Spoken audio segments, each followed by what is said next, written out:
If you want attention online, you just got to look at what dominates social media. It's almost always negative. War, crisis, fear as well. And there's a reason for that.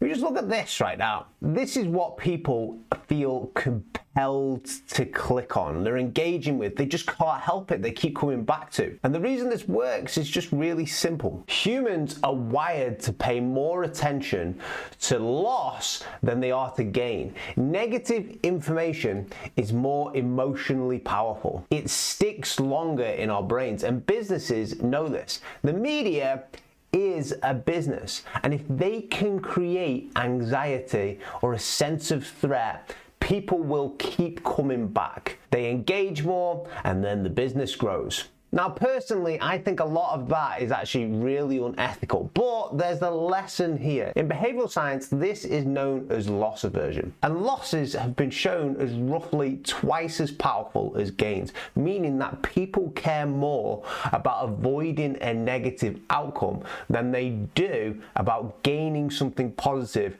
of equal measure. So if you find $20 or £20 walking down the street one day, you'd probably be pretty happy with yourself for about 5 minutes until you forget about it. But if you lose £20 or $20 walking down the street one day and you can't find it, that will stick with you all day because you've just lost something. That's called loss aversion. It takes up more of your brain space. So here's how you use this in your marketing ethically. Most businesses only talk about benefits. They get a product, they get a service, and they start talking about, this is what our product does. This is how it can help you. You should also be focusing on what happens if they don't buy your product, if they don't act and, get your service or whatever. What problems does the client or the customer have that remain unsolved? What risks remain?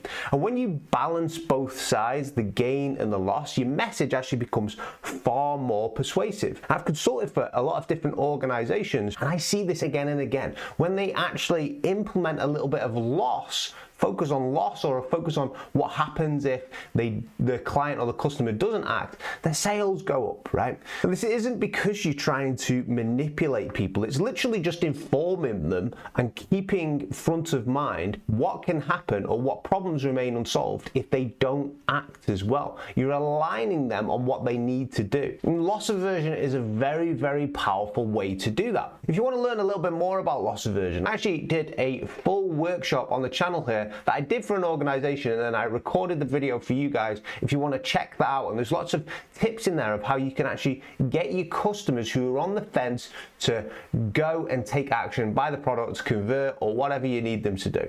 Watch that video, it's on the screen now, and I'll see you in the next one.